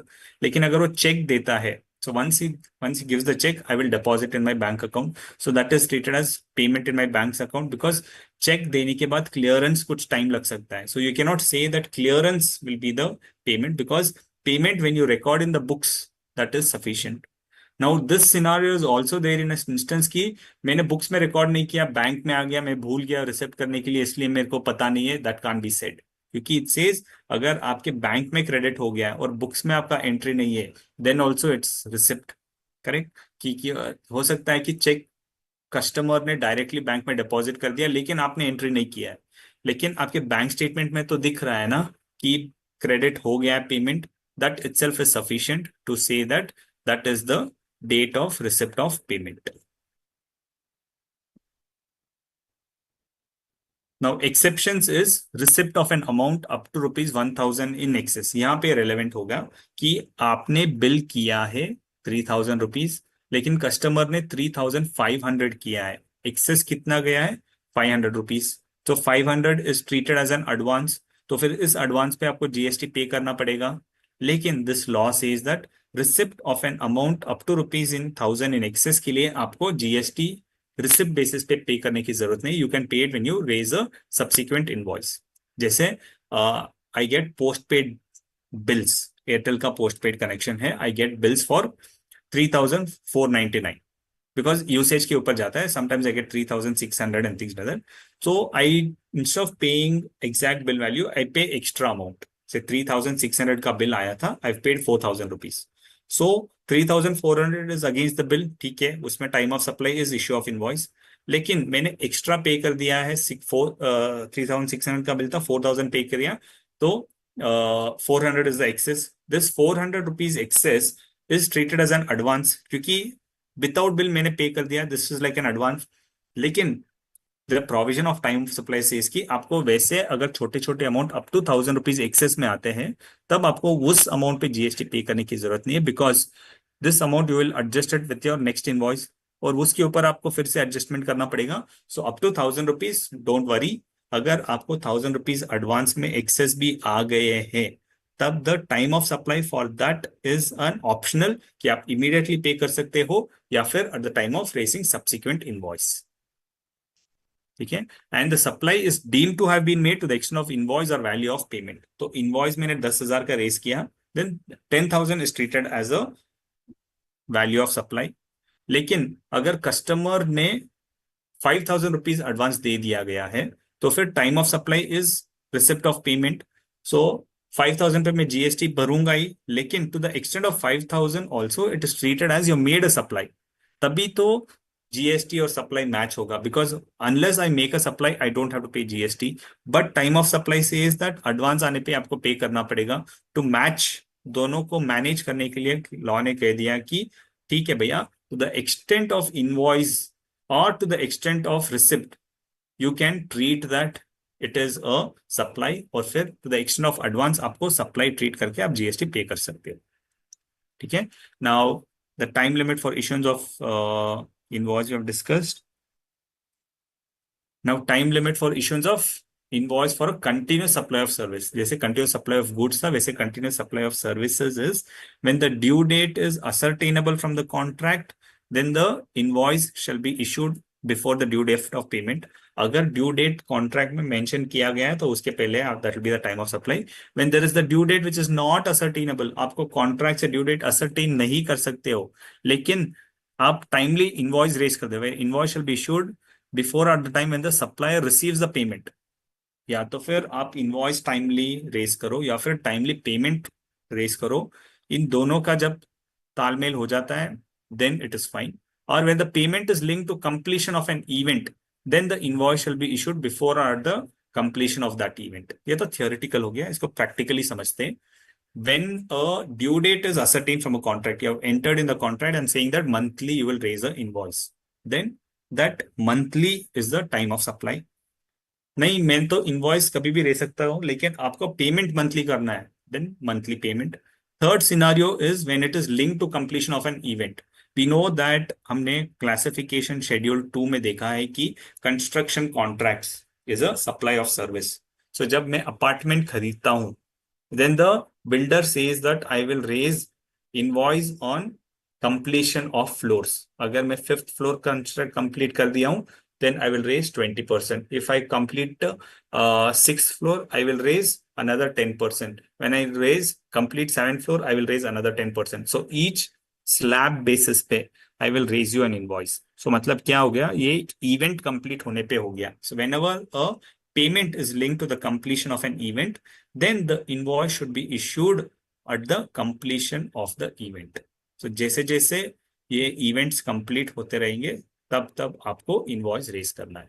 That's how it happens also कि practically जब construction company, आप किसी company के बिल्डर के साथ कुछ खरीदने जाएंगे, then he will tell on slab basis, on completion basis पे मैं इनवॉइस रेज करूंगा, then you have to pay it. So that is a scenario of continuous supply of services, where the supply of services ceases under a contract before the completion of a supply. The invoice shall be issued at the time when the supply ceases, and such invoice shall be issued to the extent of supply made before such cessation. जैसे अगर आप supply provide कर रहे हो और supply खत्म हो गया है या बीच में रुक गया है, तो फिर आप नहीं बोल सकते हो कि वो टाइम ऑफ सप्लाई रीच नहीं हुआ है, बिकॉज आपका कॉन्ट्रैक्ट ही खत्म हो गया। तो कॉन्ट्रैक्ट खत्म, प्रीवियस इनवॉइस से लेकर इस कॉन्ट्रैक्ट खत्म होने के ड्यूरेशन तक what ever is the value of supply from the previous invoice till the cessation of the service, that will be treated as a time of supply. You cannot say that time of supply is after completion and I have not completed, no GST, not doable. Where the supply of services ceases before the completion of the supply, the invoice shall be issued at the time when the supply ceases. There you don't have to wait for 30 days, 40 days receipt of payment. No. Once you cease the service in between, once you complete the service, then on the completion of that event, you have to raise the invoice. Now, time of supply of services under reverse charge, like how we had for goods, here also it is mostly same. That is date of payment or date immediately following 60 days from the date of issue of invoice. Here there is no actual receipt of goods, so that will not come in. So date of payment or 60 days from the date of issue of invoice, whichever is earlier. If it is not possible to determine then the date of entry in the books of accounts. That is common. So when you're not able to determine under any of these provisions, then the date of entry in the books of accounts. Now, this scenario is very important. In case of supply of associate enterprises, when you have associate enterprises, the the relationship is such that you are associated enterprises, that supplier supplies the goods and he may not raise the invoice, or he may say that this is the value which you should account it. Generally, we have seen in big companies that we don't get any invoice being raised, but they say that for my accounts closure purposes, for my books purposes, you have to pass this entry saying that you have to pay me something because you have received some services. Now, that service could be common services like say advertisement service, branding services, intellectual property services. These services are in such a scenario that the provider provides the service to one company, and from one company it is allocated as a cost to another companies. So मतलब supply तो एक company में हो रही है लेकिन वो फिर से दूसरे companies में distribute हो रही है. So that will become कि foreign company में मेरा एक head office है. Head office is taking advertisement services and I have to account for my cost. So the allocation will be given by the head office. They will not give any document for it. They'll just send an email to me and I will have to account it. So once I account it, it is equal to my expenses. Now, once I account the expense which is in a foreign currency, then what happens? Then I will have to pay reverse charge on it, because on import of services, we have seen that it is liable to reverse charge. So once there is a import of service, reverse charge will come in. So अगर मैं expense account कर देता हूँ, that also it's a expense which is a supply transaction. So when come to that scenario now, in case there is a supply by associate enterprises where the supplier of services is located outside India, exactly our scenario where the supplier is located outside India and I have to pay him something, then the time of supply shall be the date of entry in the books of accounts, the date of entry in the books of accounts of the recipient of supply, or the date of payment, whichever is earlier. The date of entry in the books of accounts or payment, whichever is earlier. मैं payment बाद में भी कर लो, लेकिन provision entry pass कर देता हूँ books में, saying that expenses payable to my foreign branch. That itself is sufficient to trigger the time of supply for reverse charge. क्योंकि वहां पे पेमेंट तो मैं बाद में करूंगा, एसोसिएट एंटरप्राइज से कुछ सेटलमेंट कर दूंगा. So there the time of supply will be the date of entry in the books of accounts. Say if I don't enter and I make the payment, then the payment will be the definitely the time of supply. Okay, so this is a special scenario in case of services when a associate enterprises is involved and that associate enterprises is a supplier who is located outside India. Agar within India, then no problem. That law will not apply. Wo regular time of supply provisions will take care. But when you have an entity which is outside India, which have not paid the GST, because if it is outside India, they will not pay the GST. You will pay the GST under reverse charge mechanism. Correct. So in such scenario, when you make an entry in the books of accounts, then that is the time of supply.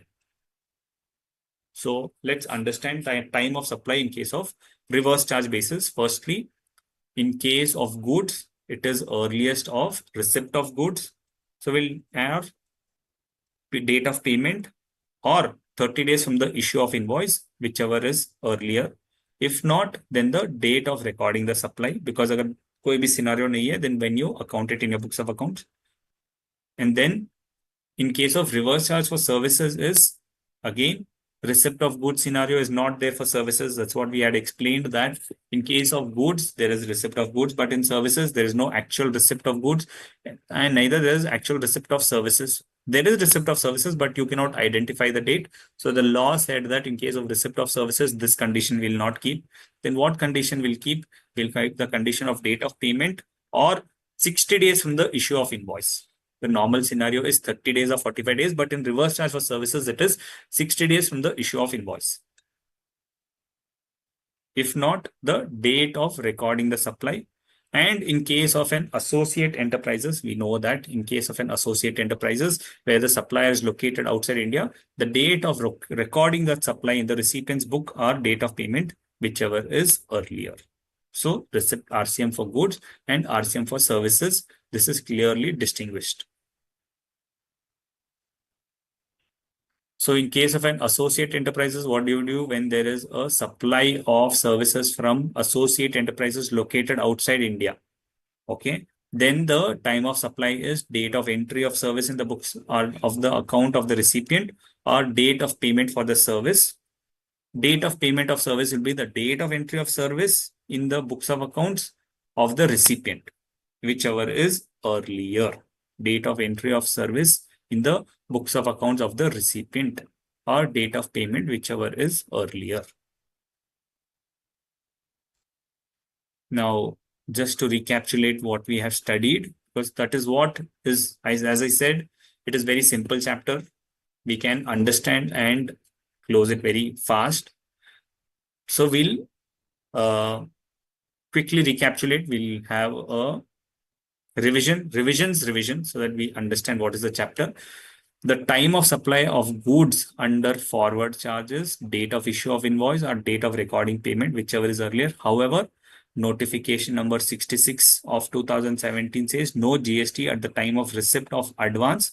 So GST will be paid on the date of issue of invoice, or the due date when the invoice has to be issued.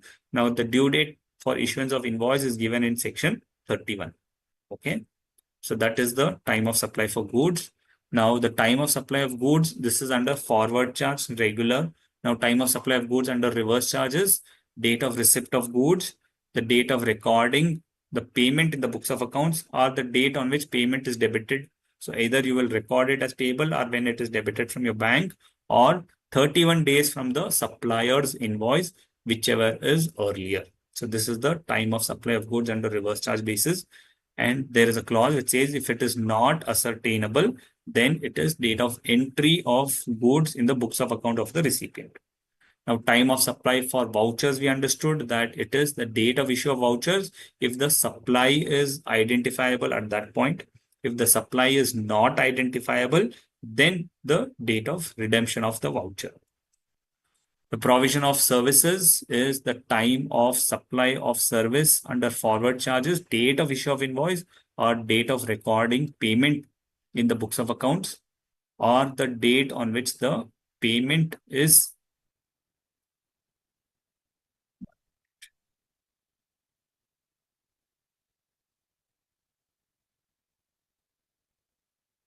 date of supply of services under forward charges, date of issue of tax invoice, or date of recording the payments in the books of accounts, or the date on which payment is credited in bank account of the supplier, whichever is earlier. So basically it is date of issue of invoice or receipt, whichever is earlier. Receipt will be recording the payment in the books, or actual payment in the bank, whichever is earlier. And time of supply of services under forward charge, when the invoice is not issued within the time. So first scenario, when you issue the invoice under time. Second is when you don't issue within the time, then it will be date of provision of service or date of recording the payment in books, whichever is earlier. It will shift from date of issue of invoice to backwards to the date of actual provision of service. Third scenario is time of supply under reverse charge basis. Here it is the date of recording the payment, date of recording the payment in the books of the recipient. That is when you record the payment, or when you make the actual payment, or 61 days from the supplier's invoice, whichever is earlier. Okay, so time of supply of services under reverse charge will be date of recording the payment or actual payment, or 61 days. In forward charge, it is 31 days, correct? Not 31 days, it is invoice or this, whichever is earlier. But in case of services, it is 61 days from supplier's invoice. Just one moment.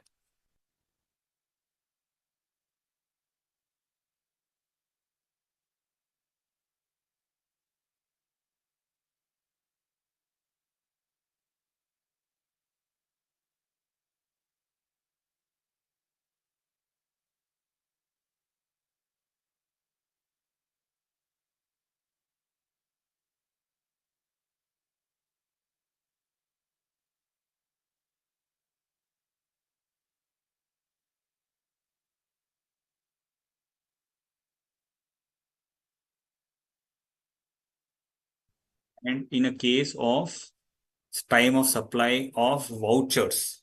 Okay. In case of time of supply of vouchers, which is exchangeable for services, is the again same like what we had discussed for time of supply for vouchers for goods. Time of supply of vouchers for services will be date of issue of voucher if the supply is identifiable, or the date of redemption of the voucher in all other cases where you give a service. Now, services also could be of multiple rates, right? It could be 5%, 18%, 28%. Now, if the supply of service, if a supplier has multiple rates, okay, then it is not ascertainable. But in most of the cases, it will be ascertainable. So like a hotelier gives a voucher, so people will buy only hotel. So it will be determinable. Then the time of supply will be when the voucher is issued. But now if the hotel has a facility of stay also, then the customer can either avail the stay or have services at the restaurant. So the time of supply will be the time when the voucher is redeemed, because then if they stay, then the GST rate is 12% or it could be 18%. But for restaurant, it is 5%. So at the time of issue of voucher, it is not determinable. But at the time of redemption of the voucher, it is determinable. That will be the time of supply. That is the actual redemption. Okay. Now, then the residuary clause. The residuary clause says that if all the above do not work, then the time of supply will be where a periodical return is filed, then the due date of such return. Where the return is not filed, saying is unregistered, but the time of supply has to be triggered, then the date on which tax is paid, that will be the time of supply. And another scenario is when there is addition in value, enhancement in value due to IPL, interest, penalty, or late fees for delayed payment, then the time of supply will be not when you raise those debit notes. It will be then new supplier receives such addition value. Because when you raise an invoice, you don't know if you will charge the interest, correct? Because if you're charging at that point of time, nobody will buy from you. So what you will do is you will raise a normal invoice. Now the customer doesn't pay you on time. So what do you do in such scenario?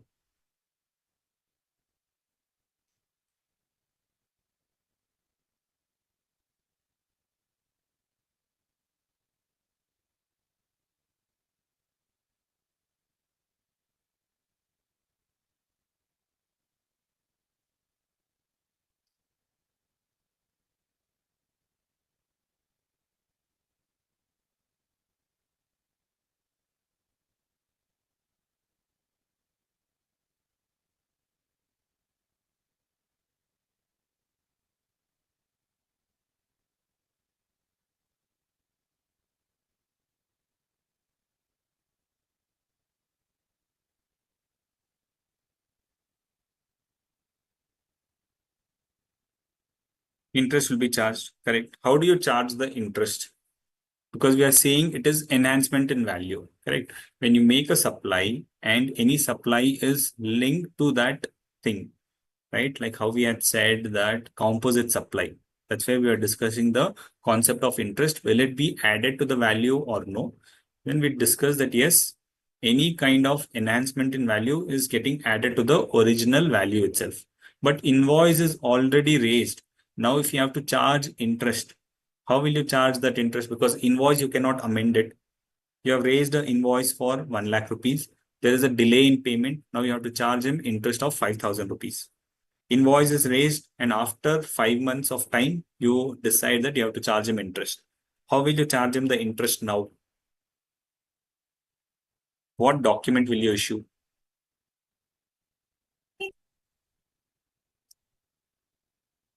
So the document what we will issue for enhancement in value is called debit note. Okay, so that's the concept of debit note, where you have to enhance the value of the invoice from the original invoice. Then you will issue a debit note. Debit note means from the original invoice, you have to enhance the value. Okay, so for this debit note, what you raise for this, the time of supply is not the original invoice. The time of supply is when you actually receive the payment. If you receive the payment, then you will pay the GST on it. Okay. Now we'll get into the multiple choice questions since we have understood all the scenarios. First scenario is there's a company called Positive Advisors who is providing vouchers to his employees worth 5,000 on 29th October 2021 on the occasion of its 8th anniversary, which is on 28th October. Now, the voucher value can be used either for purchase of goods or purchase of services. Now, vouchers can be redeemed anytime. There is no limit. Now, few of its employees redeemed the voucher on 26 June 2022. What is the time of supply for this voucher?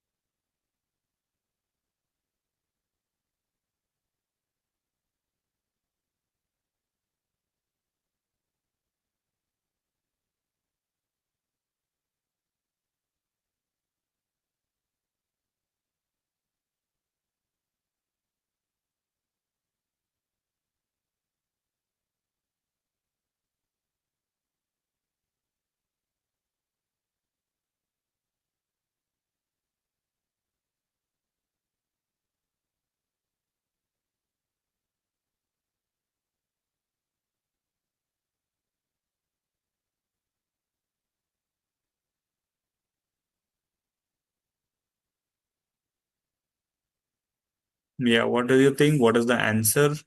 What is the time of supply of the voucher?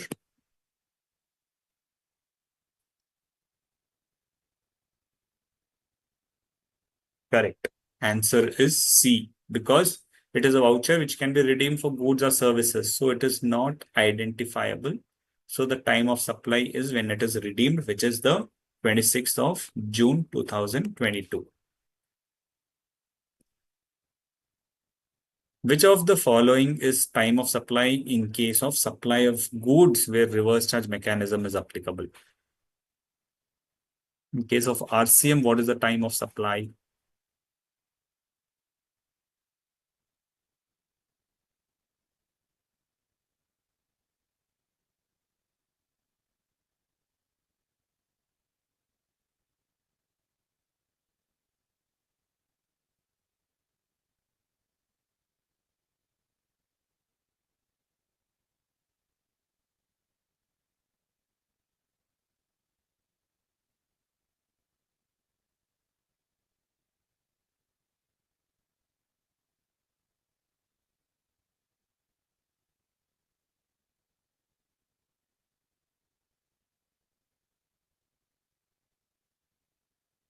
Anmol, are you saying second answer is also C?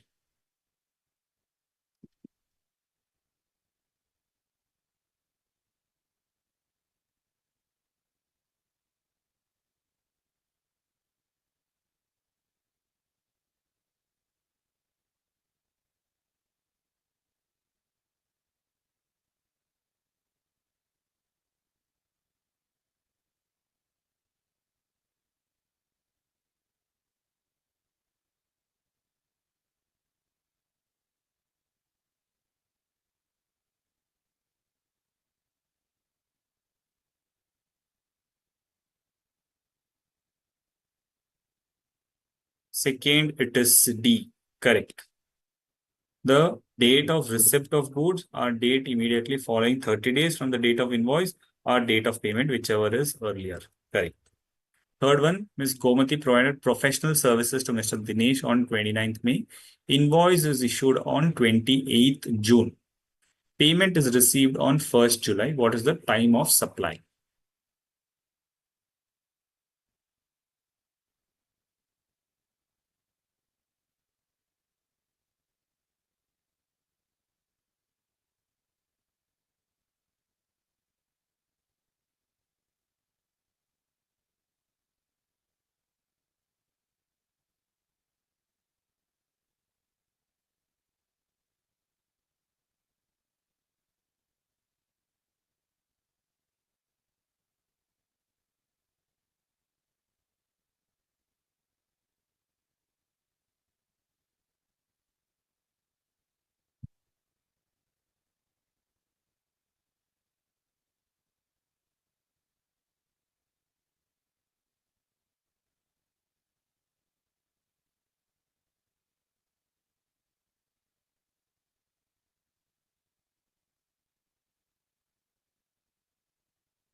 Answer is B, correct, because the invoice is issued on time. So it is a valid time of supply. So time of supply is invoice or payment, whichever is earlier. In this case, invoice is earlier. So that's the time of supply.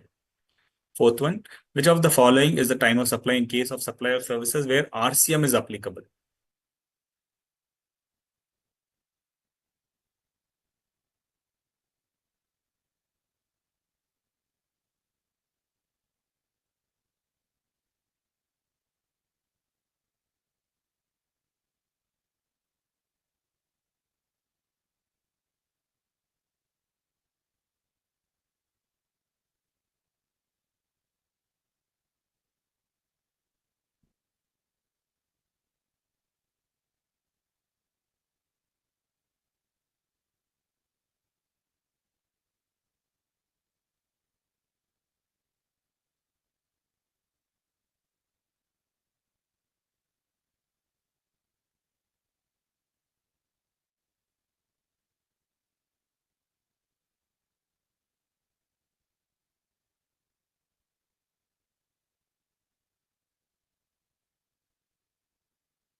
Answer is C, date of payment or date immediately following 60 days from the date of issue of invoice, whichever is earlier. Correct. Fourth answer is C.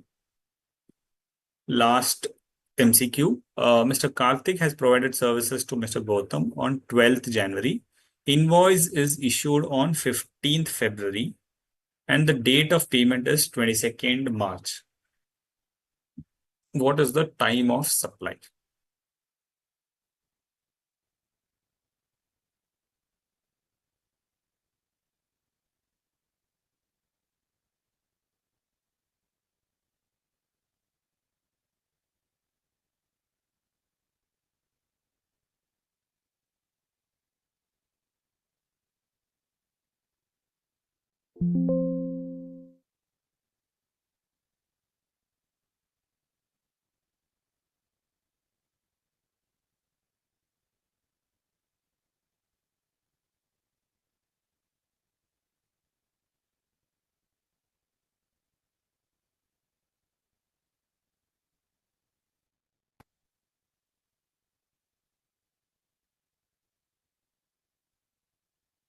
Fifth one, answer, you're right.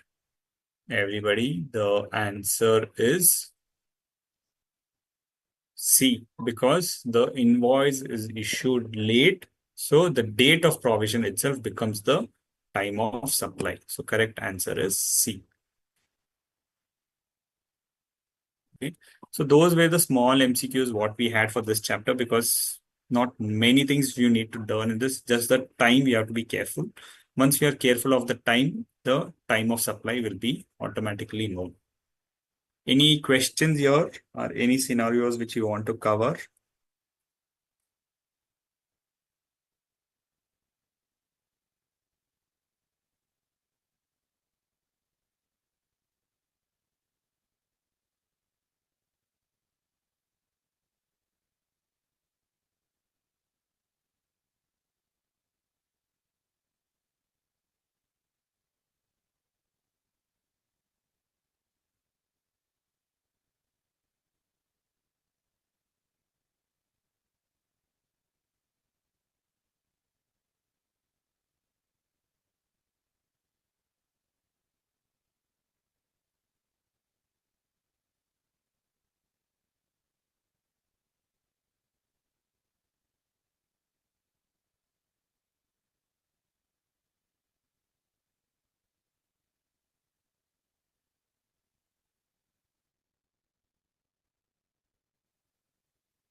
Okay, so if there are no more questions, I think this being a Sunday, not stress too much for the students, and we'll call it a day. We'll call it end of the session then. Thank you very much for your participation. It was very helpful. And if any doubts are there, this is a very slow subject, so we have completed on before time. So next class, we'll take value of supply and we will complete this topic of time of supply and value of supply completely. Okay, there is a question by Sunil Kumar.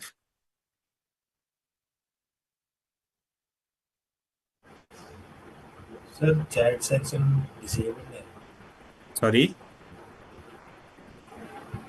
Chat section disabled है हाँ, chat section मैंने board of studies को बोला है, आप भी एक बार बताइए. You also raise a concern to the board of studies and I will ask them why they are not enabling this.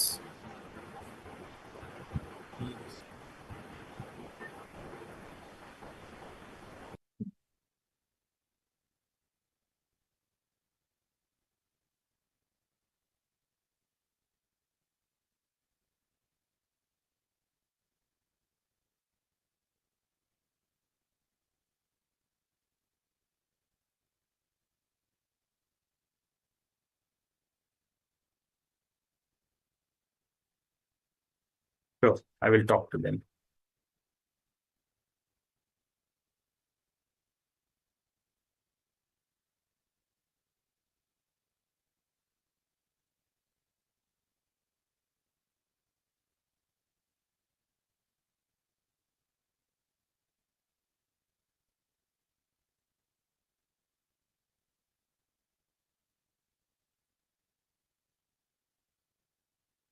Okay, thank you very much. We'll see again in the next Friday. Yes, sir.